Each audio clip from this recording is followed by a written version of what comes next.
Um Deus apaixonado mandou o seu recado por meio do seu Filho, e o Filho foi Jesus.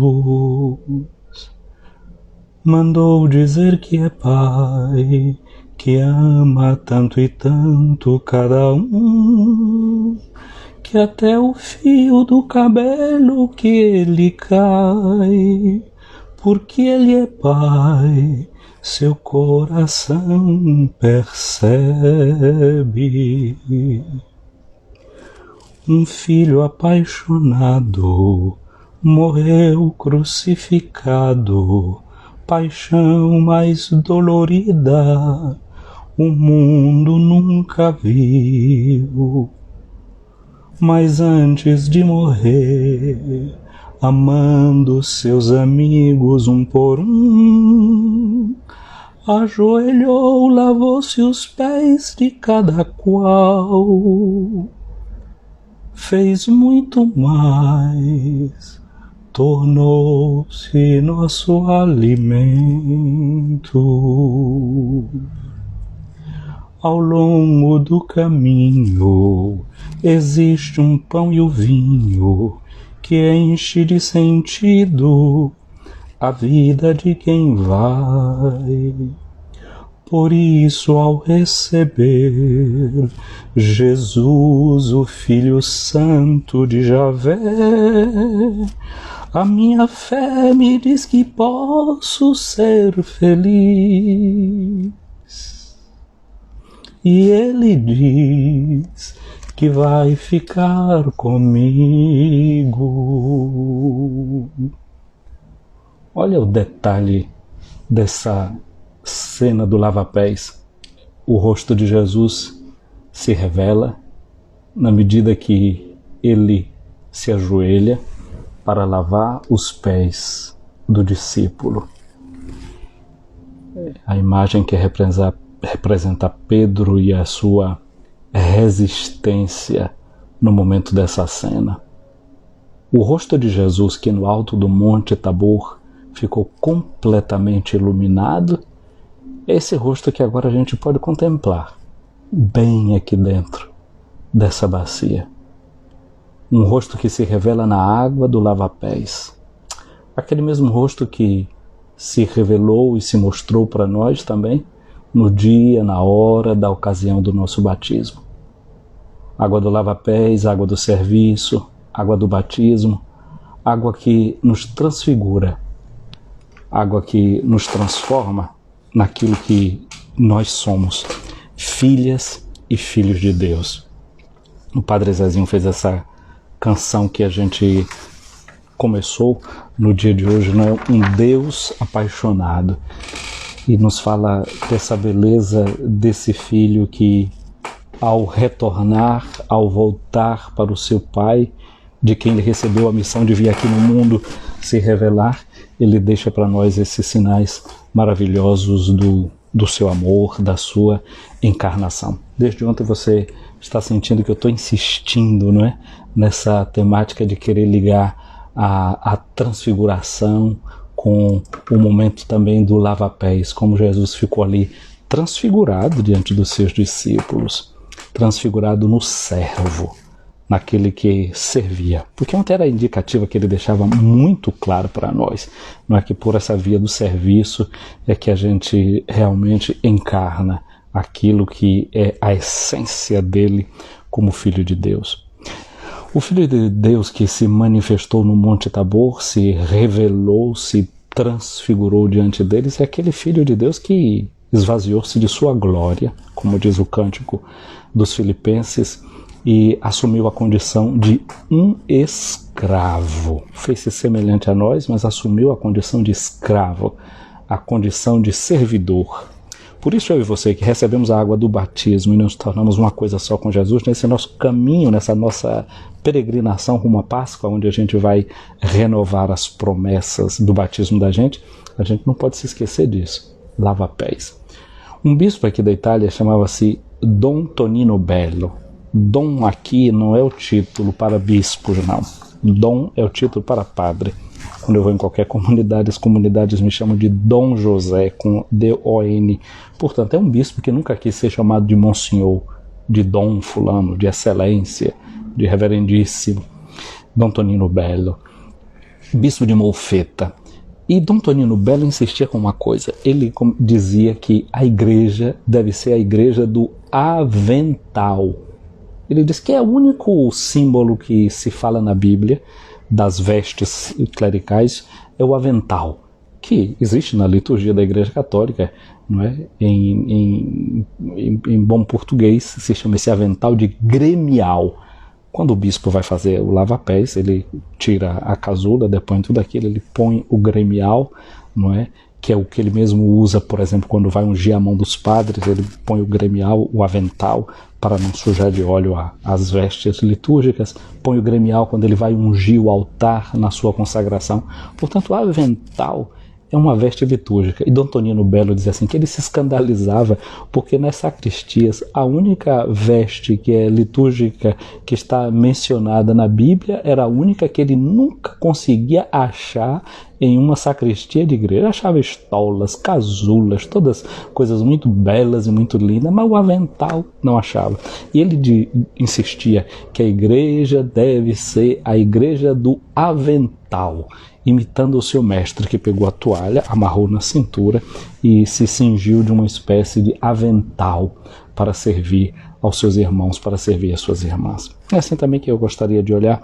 Essa liturgia desse dia de hoje tem tantas coisas belas para nos fazer ver. Já na primeira leitura, nos propõe o profeta Jeremias como uma espécie de tipo, de modelo daquilo que vai acontecer com o próprio Cristo na sua paixão. Porque assim fala a primeira leitura, né, dizendo que as pessoas estavam conspirando contra Jeremias, dizendo: um sacerdote não deixará morrer a lei, nem um sábio o conselho, nem um profeta a palavra. Vinde para o atacarmos com a língua, e não vamos prestar atenção a todas as suas palavras. Quase que como um assinte, um certo cinismo e zombaria em relação ao próprio profeta, um escarnecimento. Jesus, que no alto do Monte Tabor está com Moisés e com Elias, está querendo dizer que o seu final será o final igual ao de todos os profetas, que no fim são escorraçados, que no fim não são acolhidos, que no fim são vilipendiados, que no fim tem muitos, justamente, essa morte violenta. Então hoje essa primeira leitura está sendo colocada aqui depois de termos visto Moisés e Elias com Jesus, e era a figura de todos os profetas, para pré-anunciar o tipo de reação das pessoas em relação a Jesus. O pai dizia: este é o meu filho, escutai-o. Aqui a gente está vendo o que é que as pessoas dizem diante de um profeta: vinde para o atacarmos com a língua e não vamos prestar atenção às suas palavras. O profeta é aquele que consola quem é aflito, mas o profeta também é aquele que aflige a quem está consolado. O profeta é alguém que anuncia, mas é também alguém que denuncia, que precisa mostrar onde as coisas estão erradas, quando as coisas não estão bem. E essa é a posição desagradável de um profeta. O profeta não significa falar de um vidente, de uma pessoa que vê o futuro. A própria palavra profeta vem do verbo grego profemi. Femi significa falar, daí vem palavras como fábula, como fama, vem da raiz desse verbo grego, que depois também vamos encontrar na sua versão latina. Então o pró significa diante, femi é alguém que diante do povo fala. O profeta significa alguém que tem uma palavra, por isso eles estão dizendo aqui, né? Não vamos prestar atenção em nenhuma das suas palavras. Não é que o profeta necessariamente precisa ser alguém que tem uma visão, porque eu vou profetizar, como se ele está vendo assim, alguma coisa de muito extraordinária. O profeta é alguém que lê nas entranhas do tempo e decifra o momento presente, encontra uma realidade e tenta ver o que está por detrás da palavra, o que é que está por detrás do gesto, o que é que está por detrás da situação. No fundo, o profeta é alguém que analisa a situação como está e tenta discernir, julga a situação a partir dos critérios de Deus, a partir da lógica de Deus. E essa é a profecia no sentido bíblico, não é? Não se trata de querer visão, de prever o futuro. Não, a gente não precisa disso. A gente tem uma palavra e o povo de Deus é um povo guiado pelos ouvidos, mais do que por visões que alguém possa dizer que tem, etc. E aí encontramos ainda mais embaixo, né, no versículo 19, a palavra, não é, do profeta. Diante dessa ação e reação do povo, como se comporta o profeta? Ele tem o seu olhar fixo no seu Deus. Ele diz: atende-me, Senhor, ouve o que diz meus adversários. Acaso pode-se retribuir o bem com o mal? Pois eles cavaram uma cova para mim. Lembra-te que fui à tua presença para interceder por eles e tentar afastar deles a tua ira. Essa é a forma como o profeta reage, não é? Colocando-se diante de Deus como intercessor, diante de Deus como alguém que reza pelo seu próprio povo quando esse decide de lhe fazer o mal. Aqui tem uma dica para mim e para você, porque o que é que o batismo faz de mim e de você? Filhas e filhos de Deus, ok, sabemos muito bem. Mas só que o batismo, estamos nos preparando para renovar as promessas do nosso batismo na noite de Páscoa, tempo da Quaresma, é isso.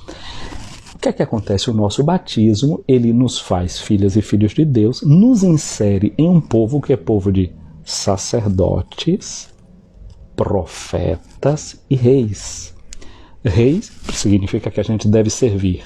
E como profeta significa que nós devemos anunciar a palavra de Deus. Portanto, essa dimensão da profecia é uma dimensão que é sua e que é minha. Nós temos essa unção profética dentro de nós. Por isso que depois que a gente sai da água do batismo, o padre joga o óleo do crisma na nossa cabeça e unge a nossa cabeça com o óleo do crisma, não a nossa fronte. A fronte vai ser ungida pelo bispo no dia da nossa crisma. O padre unge a nossa cabeça com o óleo do crisma, lembrando que nós, pelo batismo, nos tornamos sacerdotes, profetas e reis. Então, não percamos essa dimensão que esse texto fala da nossa vida de cristãos e de cristãs, que devemos ter uma palavra, que devemos ter uma conduta, que devemos ter uma ação, de quem sabe anunciar, de quem sabe denunciar e de quem sabe também renunciar. Esses são os três ângulos pelos quais a profecia cristã deve ser encarada, deve ser vivida. E o texto do Evangelho de hoje, o que é que nós vamos encontrar? Mateus, no capítulo 20, versículos de 17 a 28, nos coloca diante de mais um anúncio da paixão feito por Jesus. No Evangelho de Mateus são 3 os anúncios que Jesus faz da paixão. Nós o encontramos já lá no capítulo 16, foi aquele texto que nós lemos no dia 22 de fevereiro, na festa da Cátedra de São Pedro. Depois que Pedro fez a sua profissão de fé, proclamou quem era Jesus, Jesus anunciou a cruz e Pedro disse que aquilo não acontecesse a Jesus. Então foi o primeiro anúncio e Jesus disse: vai para trás de mim, Satanás, porque tu não pensas, não é de acordo com as coisas de Deus, mas segundo as coisas dos homens. E depois que aconteceu isso, ali estava em Cesareia de Filipe, uma área pagã fora do território de Israel, não é? E uma cidade feita para homenagear o poder de um imperador romano, uma área de poder estava sendo ali, não é, enaltecida por alguém. Naquele lugar Jesus anuncia que ele como ungido, que ele como Messias, que ele como aquele prometido por Deus, não vai ser aquele rei, aquele Messias ao modo dos grandes imperadores e tiranos deste mundo. Pelo contrário, vai ser alguém que vai terminar na cruz. Pedro não suportou essa verdade. Depois daquela cena, Jesus se transfigura no Monte Tabor, diz o capítulo 17, no alto monte, diz o capítulo 17 do Evangelho de Mateus. Depois que saem daquela região pagã e voltam para a Galileia, cá na Galileia, Jesus vai fazer um outro anúncio, né? Nessa região do norte do país, Jesus faz um novo anúncio da da sua cruz e da sua ressurreição. Os discípulos ficaram todos entristecidos, não entenderam nada, ficaram entristecidos e depois entram ali numa polêmica sobre um pagamento de impostos. É assim que Mateus nos fala, do imposto do templo, e Jesus fala que mesmo sendo ele o filho, ele iria cumprir aquela norma de pagar o débito do templo, o tributo do templo, embora como filho ele vivia da liberdade dos filhos, do rei, dos filhos de Deus. E o terceiro anúncio da paixão nós encontramos aqui hoje. Jesus está subindo para Jerusalém. Aqui diz, naquele tempo, enquanto subia para Jerusalém. A lei antiga de Israel previa que os homens deviam aparecer pelo menos 3 vezes no ano diante de Deus, né? Na celebração da Páscoa, sobretudo. E os evangelhos mostram muitas vezes Jesus indo celebrar a Páscoa. Já o evangelho de Lucas, com 12 anos, mostra Jesus que subiu para celebrar a Páscoa em Jerusalém com a sua família. E depois, como ele fica no templo por mais tempo. Portanto, o evangelho de hoje um pouco nos coloca no ambiente de família, nesse ambiente belo da família, porque a Páscoa é uma festa da família. Interessante, os italianos eles têm um ditado que diz assim, Natale con i tuoi, Páscoa con chi vuoi, que você pode celebrar o Natal sempre com os seus, e a Páscoa com quem você queira. Nada mais contrário à tradição e o sentido da própria Páscoa, porque a Páscoa não era uma festa para ser celebrada com quem se queria, era uma festa, o Pechá, sempre celebrada com a família. É uma festa de família. Então eles sobem para Jerusalém, fazendo romaria, vão subindo. E há muita alegria nesse tempo todo. Você, se for olhar na sua Bíblia, existe uma série de salmos, não é, que vão começar ali a partir do Salmo 122 até o Salmo 133, que são chamados os salmos das subidas, são chamados salmos dos degraus, ou são chamados também cânticos de romaria.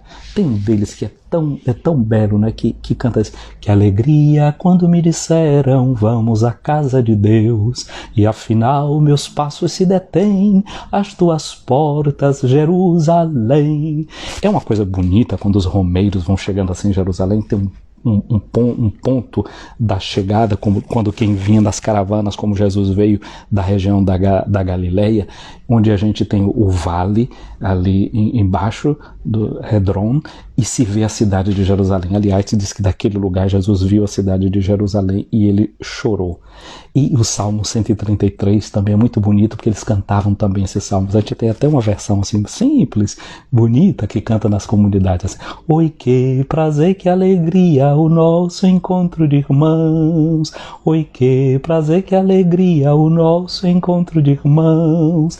É como um banho perfumado, gostosa é nossa união. É como um banho perfumado, gostosa é nossa união. É inspirado nesse Salmo 133 que canta a beleza da cidade de Jerusalém, onde os irmãos podem se reunir. E o salmista diz que aquela cidade tão bela, como se fosse o óleo que vai descendo da cabeça de Arão. Eu falei do óleo do dia do batismo que a gente recebe na cabeça, né? Ele diz aquele óleo que vai descendo pela cabeça de Arão, passando pela barba e chega até a ponta do seu manto. E a igreja sempre interpretou essa unção do Cristo, que é a cabeça da igreja, que passa por todo o seu corpo. O manto, eu já disse essa semana, né, é símbolo da encarnação de Cristo e é símbolo da própria igreja. Essa unção que passa por todo o corpo do Senhor, a igreja. Então tem esses salmos, eles estão subindo nessa alegria de celebrar a Páscoa. Mas no meio do caminho, Jesus resolve dizer uma coisa para eles. Eles iam caminhando em romaria, né, esses vários grupos, e quando Jesus ficou no templo quando eu tinha 12 anos, Maria pensava que eles estavam no grupo onde estava José e com os outros parentes. Eles achavam que estava ali no meio da caravana, ele podia ir tanto com a mãe como podia estar com o pai, com outros parentes, e depois se deram conta, quando se reuniram de noite, que não era assim. O que eles faziam no meio do caminho? Conversavam. Olha só, quando os discípulos de Emaús, quando Jesus ressuscitado vai voltando, eles também vão voltando. Era a festa da Páscoa, tinha acontecido a morte de Jesus, a sua crucifixão, eles estão voltando, conversando. Jesus se aproxima deles e pergunta sobre o que era que eles estavam conversando.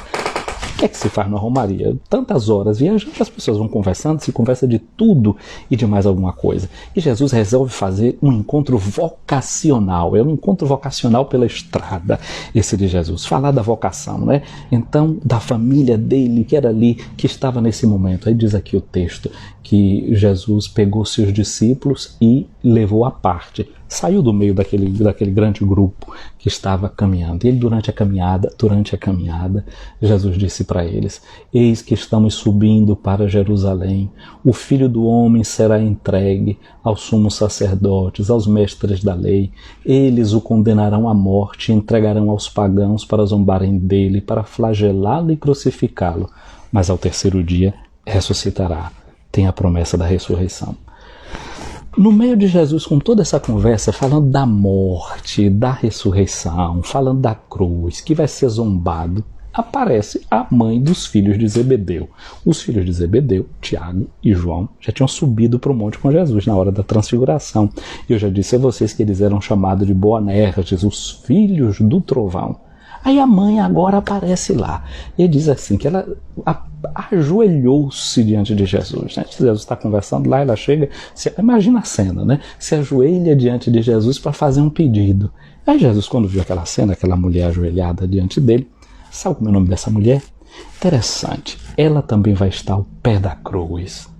Não é? Os outros discípulos, muitos deles fugiram, mas as mulheres que foram com Jesus desde a Galileia, elas conseguiram ser mais perseverantes. E essa mulher está lá. Mateus vai dizer isso no capítulo 27 do seu evangelho, que ela estava lá, a mulher de Zebedeu. Não diz o nome dela. Mas Marcos, quando fala dessa mesma cena da crucificação, no capítulo 15 do seu evangelho, ele fala das mulheres que estavam e que estava lá Maria, ou não diz Maria, ele diz, estava também Salomé. E como ele dá o nome das outras, Madalena, como ele dá os outros nomes, então a igreja sabe que esta mulher que aparece aqui agora é Salomé. Salomé, a raiz do nome dela vem da palavra Shalom. Shalom significa a paz. Certamente era uma mulher que queria a paz para os seus filhos, era uma mulher que queria a paz para o seu povo. Aliás, entre os cânticos que se cantavam, os salmos que se cantava nas subidas para Jerusalém, ele pedia que venha a paz para o teu povo, tranquilidade nos teus palácios. Então essa mulher, ela vai ali querendo também uma paz para o coração dela, querendo ver que os filhos dela dão certo na vida, e faz um pedido para Jesus: ô Senhor, eu quero que o meu filho, um sente a tua direita e outro a tua esquerda. Lembra que ontem Jesus no Evangelho dizia que os mestres da lei, que os fariseus, eles ficavam disputando os primeiros lugares nos banquetes? Tá aí, essa mulher também tem essa mesma mentalidade. Ela representa a igreja, ela representa você e representa a mim, que sou discípulo de Jesus. Às vezes a gente perde a energia da gente nisso, né? Então coloca os filhos dela numa posição que era daquela de concorrer com os outros para receber o primeiro lugar. Olha a mentalidade da concorrência, do chegar em primeiro lugar. Aqui a gente deveria mudar um pouquinho os horizontes. Jesus é aquele que propõe que a gente aprenda a colaborar. Muito bem, mas quando Jesus ouviu esse pedido daquela mãe ali pelos seus filhos, Jesus perguntou, disse para ela, né? Não sabeis o que estás pedindo. Jesus já botou todos os filhos também junto do pedido, porque ele sabia que aquele pedido não podia estar vindo só de Salomé. Esse pedido deveria estar vindo também de Tiago e de João. Aí Jesus já diz logo a história, né? Vocês não sabem o que é que vocês estão pedindo. E faz uma pergunta: por acaso vocês podem beber do cálice que eu vou beber? Então eles responderam, né, dizendo: podemos. Podemos. Vê que ali o pedido era deles, a intenção era deles. E parece que a mãe ali foi um pouquinho usada, manipulada, para ir fazer o pedido para Jesus. É um ato realmente de nepotismo, né? Eles pensavam no Jesus, sendo o Messias, como um poderoso, como um rei de outro qualquer lugar. Olha os riscos que a gente tem, né? A gente às vezes fala, defende a família, mas às vezes a gente está querendo defender a família da gente, né? É os interesses da gente ali em primeiro lugar. E dessas formas de nepotismo, Jesus quer nos libertar. Que tipo de família é que a gente realmente está querendo ser? Aqui a gente está vendo hoje, né? Isso dizia Páscoa, a festa da família. Eu achei tão bonito um comentário que eu vi de uma senhora aqui no nosso canal do YouTube, o canal Boa Notícia, né, que quer deixar a vida com esse sabor do Evangelho. Chamava-se Dilma Aparecida. Eu nunca sei, não sei direito de onde é que ela é, porque esses vídeos às vezes tem uma pessoa, eu vi essa semana uma pessoa que me disse que ela é de Minas Gerais, mas que quem mandou o link do canal para ela é uma irmã que faz missão no Acre, uma missionária lá do Acre que acompanha o canal e mandou o link para ela, ela se inscreveu no canal. E Dilma Aparecida disse: ô padre, o meu contato com a palavra de Deus foi a partir do meu pai. O meu pai era analfabeto. Ele não sabia ler, malmente assinava o nome dele. Mas ele, só por o amor que ele tinha à palavra de Deus, ele comprou uma Bíblia. E calculo eu que, sendo uma família assim muito simples, que não tinha tanto papel dentro de casa, disse que o pai dela pegava as palhas do milho e tirava lasquinhas da palha do milho e marcava os trechos que ele queria que Dilma lesse para ele. E aí ele dizia para ela: ô minha filha, lê aqui esse trecho para mim, que tua leitura é melhor do que a minha. Aí eu fico pensando assim, né? O analfabetismo do pai de Dilma ajudou a Dilma também a desenvolver no seio da família dela um amor pela palavra de Deus. Também hoje, digamos assim, que esse analfabetismo emocional da mãe dos filhos de Zebedeu serviu também para alguma coisa. Serviu para Jesus deixar para mim e para você uma lição que serve a toda a nossa igreja. Aí o que é que Jesus vai dizer para eles? Olha, de fato, vocês vão beber o cálice que eu vou beber, mas não cabe a mim dar um lugar à esquerda nem um lugar à direita. Isso é competência do Pai do céu. Às vezes tem gente que quer manipular a gente, não é verdade? Quer manipular a gente emocionalmente, mesmo dentro da nossa família, pode ser fora, nesse mundo de internet, de notícia, de fake news. É tanta gente querendo manipular a gente, mas Jesus foi muito livre. Não caiu na armadilha emocional da pobrezinha da Salomé, nem dos filhos dela. Jesus disse: tá bem, vocês vão beber o cálice. Às vezes tem gente, não é só porque fez muita coisa boa, aí depois quer pegar a gente e sair puxando para onde eles querem. Não, tem coisas que o bem que a gente faz é porque a gente precisa realmente fazer as coisas boas. Não precisa a gente estar querendo granjear e conseguir nada em troca. É a nossa missão fazer o bem. É da nossa estrutura emocional fazer o bem. Sem olhar a quem, não é? E no interior da família, ainda mais. Então, Jesus saiu daquela armadilha emocional, daquele analfabetismo emocional desses aí, e deu esta lição como mestre que ele era. Ele disse: cabe ao meu Pai dar esse lugar para aqueles a quem ele preparou. Mas os outros discípulos ouviram ali o que é que tinha acontecido, aquela cena, e ficaram irritados. E agora Jesus vai precisar trabalhar o analfabetismo emocional dos 12, dos 13, não apenas daqueles 3 que estavam conversando ali agora. Então Jesus fez o quê? Chamou os discípulos. O texto latino e o texto grego dão para entender assim: chamou assim, olha aí o verbo chamar, vocare em latim. É por isso que eu disse que era uma pastoral vocacional que Jesus estava fazendo aqui, né? Chama eles. A nossa vocação não é estar aí, a nossa missão que a gente tem na vida. A gente não precisa estar competindo com ninguém para realizar a missão da gente. Aí Jesus aqui agora vai fazer um grande curso vocacional, um curso de conscientização vocacional. Aí Jesus diz para eles: vejam só, os chefes das nações têm poder sobre elas, os grandes oprimem as nações, mas entre vocês não pode ser assim. O nosso estilo, o modo de ser de Jesus, o modo que o Evangelho propõe é realmente outro. E aí Jesus diz: como é que deve ser entre nós? Entre vós não deve ser assim. Quem quiser ser grande, torne-se o servidor. Jesus não tem problema que a gente queira ser grande. A gente pode e deve ser grande. A gente tem que realizar tudo aquilo que Deus nos chama, a nossa vocação, a nossa missão, o nosso chamado. A questão está sempre no como é que nós vamos realizar isso. No modo de se realizar como servidores, como servidoras. Em vez de concorrência e competição, desenvolver a nossa competência em servir. Aí Jesus diz: entre vós não deverá ser assim. Quem quiser ser grande, torne-se o servidor. Quem quiser ser o primeiro, seja o servo de todos, pois o Filho do Homem não veio para ser servido, mas para servir e dar a sua vida em resgate de muitos. Jesus se apresenta como o modelo de quem serve. Aí eu retomo aquele que a gente olhava no lava-pés. Ali naquele dia ele deu um exemplo e disse: se vocês quiserem ser felizes, ou seja, serem realizados, façam isso, coloquem isso em prática. Portanto, hoje Jesus nos propõe esse caminho da felicidade, esse caminho da realização. A verdadeira realização a gente vai encontrar no servir. Me lembro que no período de pastoral de juventude, a gente cantava muito um canto que dizia, um canto assim: quem não vive para servir também não serve para viver. Olha que coisa!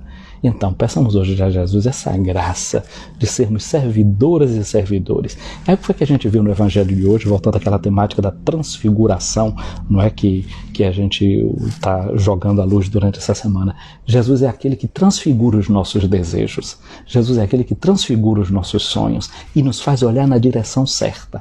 Jesus é aquele que nos ajuda a transformar as relações da nossa própria família. A gente está se preparando para celebrar a Páscoa. Páscoa significa libertação.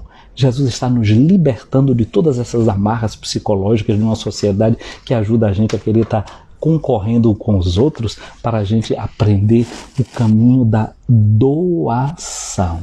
Portanto, a Páscoa o significado dela era sair da terra da escravidão para entrar na terra da liberdade. O Êxodo, no livro do Êxodo narra toda a Páscoa do Antigo Testamento. Portanto, Jesus hoje nos mostrou uma porta de saída para os nossos sonhos se realizarem da forma correta. Muito bem, minhas amigas, meus amigos, eu estou vendo aqui muita gente colocada aqui nessa live. Eu quero então mandar um abraço para Bia Anjos, para Lilia, para Daci Sampaio, para Ana Barreto, para Rosa Santos, um abraço para vocês. Vamos ver se eu consigo passar todo mundo aqui. Vanusa Santos, um abraço. Eli Coelho, Marisete, bom dia a todos vocês. Para Fal Reis Sena, para Dayara, um abraço grande. Para Inaí Cardoso, irmã Inaí, um abraço para você também aqui. É a primeira vez que eu vejo aqui nessa nossa live. A Neuza Andrade, Marisete, Deus te abençoe. Léo Freitas, Maria Eureni. Tá vendo, Eureni? Eu já acertei o acento no lugar certinho.